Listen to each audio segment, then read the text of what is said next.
Justin Brownlee pinagtanggol ang sistema ni Coach Tim na triangle offense. Isang big man gustong magpa-trade at makapaglaro sa Barangay Ginebra.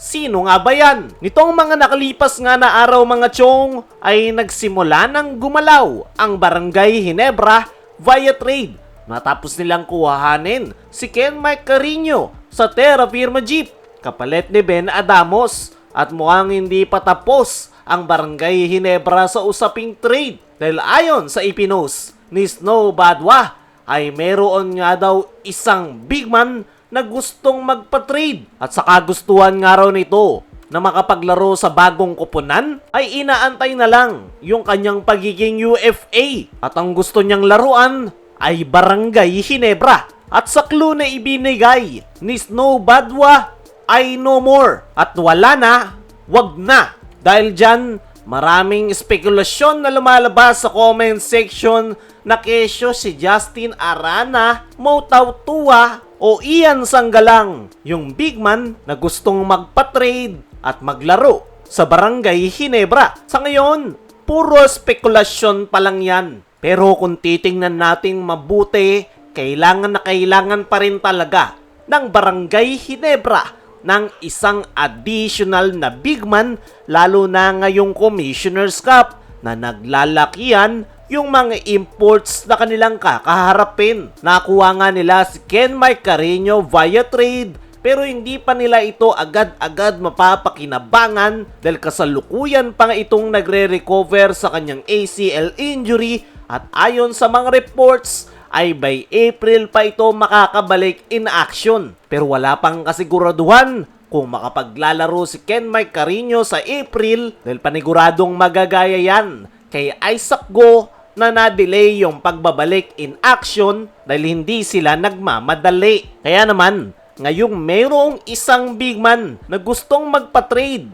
at maglaro sa Barangay Ginebra ay pwede niyang sunggaban ng Barangay Ginebra yung opportunity na yan. Dahil gaya ng sabi natin kanina, nangangailangan pa rin si Coach Tim ng additional big man bilang paghahanda ngayong Commissioner's Cup. Pero sa tingin ko, maliit yung tsansa na gagalaw pa ang Barangay Ginebra via trade. Kilala naman natin si Coach Tim, ayaw niyan na may nawawala sa kanyang lineup. Mas importante sa kanya yung solid chemistry, kaya malamang sa malamang aabangan nila yung big man na yan na malaglag sa unrestricted free agency. Sa ganoon ay pwede nilang damputin ang nasabing big man nang walang binibitawan sa kanilang lineup. Pero kung yan yung landas na tatahakin ng Barangay Ginebra para makuha yung big man na yan, ay possible na magkaroon sila ng problema sa adjustment dahil panigurado hindi pa naman agad-agad malalaglag sa unrestricted free agency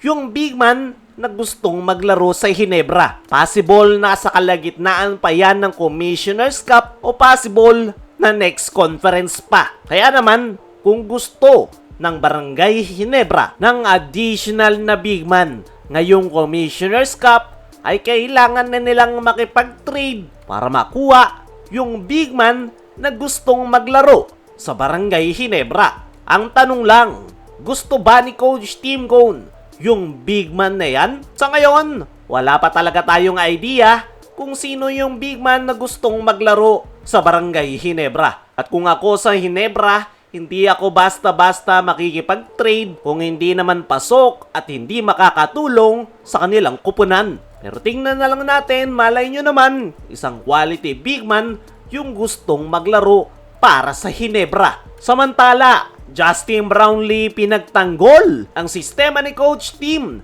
na triangle offense. Itong mga nakaraan ay binabash yung sistema ni Coach Tim na triangle offense kung saan hindi raw ito uubra sa international stage. Kaya naman, pinagtanggol nga ni Justin Brownlee ang kanyang head coach. At ayon nga kay JB, sa kanyang naging latest interview, ay totoo naman daw na mahirap pag-aralan ang triangle offense. Pero once nga raw na makuha mo ito, ay mas madali na ang basketball dahil mas marami ka ng option sa opensa. Kaya naman hindi pabor si Justin Brownlee sa sinasabi ng karamihan na pelitan yung sistema ni Coach Tim Cone. Hindi nga raw magiging winningest coach si Coach Tim Cone kung hindi dahil sa triangle offense. Kaya naman para kay Justin Brownlee, walang dahilan para palitan yung triangle dahil ilang taon na daw yang pinatunayan ni Coach Tim Cone. Kaya mga chong, ano ang masasabi nyo na pinagtanggol ni Justin Brownlee